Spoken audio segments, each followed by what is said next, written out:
Christopher Columbus, the sailor who dreamed of Asia, but found something far bigger, a whole new world, the Americas.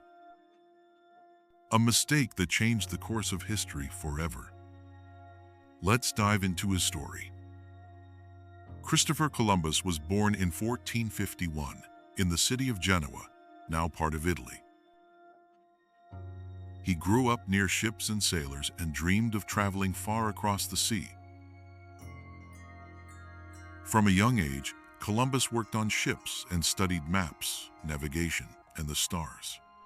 He became obsessed with one idea: reaching the rich lands of Asia, places like India and Japan, by sailing west instead of going east around Africa.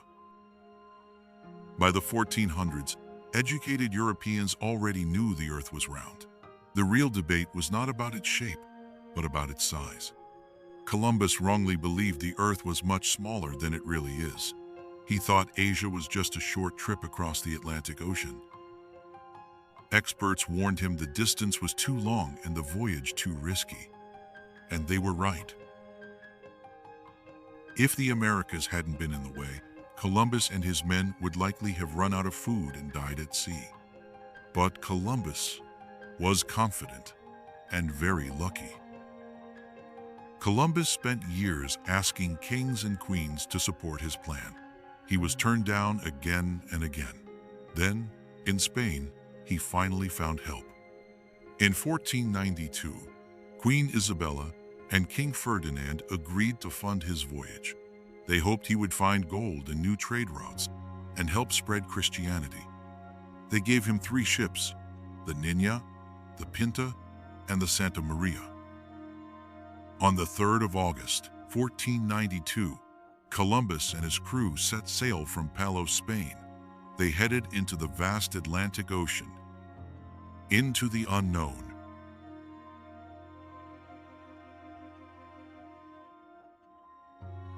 As the days passed, the crew grew nervous. The ocean seemed endless. They worried they had gone too far. Some even talked of turning back. Each sunset at sea felt like it could be their last. Some sailors stared at the horizon, whispering prayers. Others carved messages into wooden boards just in case they didn't return. Even Columbus, usually so sure, sometimes stood alone at night, scanning the stars, wondering if he'd made a terrible mistake. To keep them calm, Columbus played a trick. He kept 2 logbooks. In one, he wrote the true distance they had sailed. In the second, he recorded a shorter, fake distance just to reassure his men. It worked. The crew stayed the course. On the 12th of October, 1492, after more than 2 months at sea, a sailor shouted, "Land!" They had reached a small island in what is now the Bahamas. Columbus named it San Salvador. He believed he had arrived in islands near Asia. Because he thought he was in the Indies, he called the native people he met Indians, a name that stuck for centuries. Columbus met the Taino people, who were kind, peaceful, and curious. They wore gold jewelry and welcomed the strangers with food and gifts. Columbus saw signs of gold and believed the island was just a stop on the way to Asia. He claimed the land for Spain and continued exploring nearby islands, including Cuba and Hispaniola. On Christmas Day, his largest ship, the Santa Maria, got stuck on shallow water. He used its remains to build a small shelter in a location called La Navidad, where he left behind some of his men. In early 1493, Columbus returned to Spain with exciting news. He brought golden trinkets, parrots, and a few native people. He was greeted as a hero. The Spanish royal court praised his voyage and quickly funded a second expedition, this time on a much larger scale. Later in 1493, Columbus returned to the Caribbean with 17 ships and over 1,000 men. But this time, things went wrong. The fort at La Navidad had been destroyed. The men left behind were dead, likely after clashing with local people. Peace had turned to violence. Columbus ordered new settlements to be built. He forced the Taino people to work, often harshly. Tensions rose. In 1498, Columbus made his third voyage. This time, he reached the coast of South America, near modern-day Venezuela. He saw a massive river, the Orinoco, and began to suspect this wasn't a small island chain. But he still refused to believe it was a new continent. To his dying day, he insisted he had reached Asia. Back on Hispaniola, chaos ruled.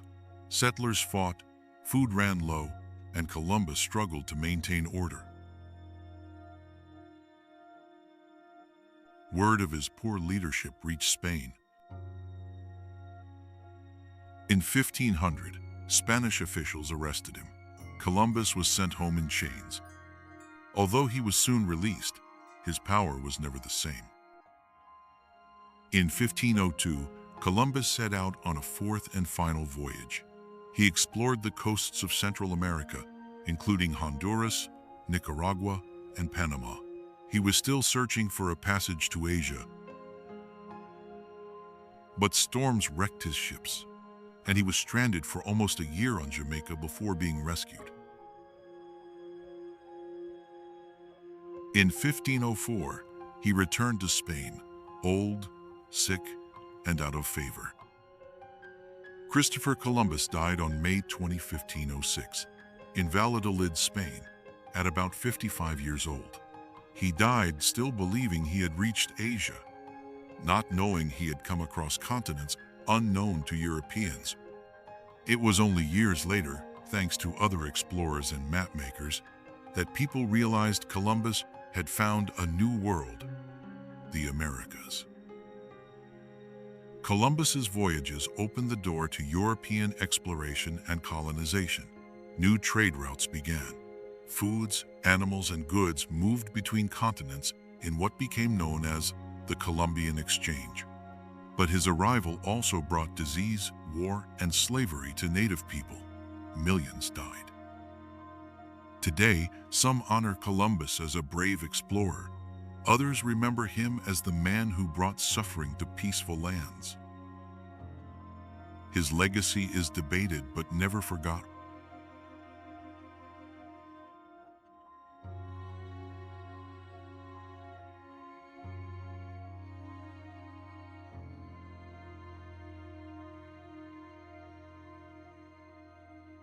If you enjoyed this video, please like, comment, and subscribe to help us grow. Thanks for watching.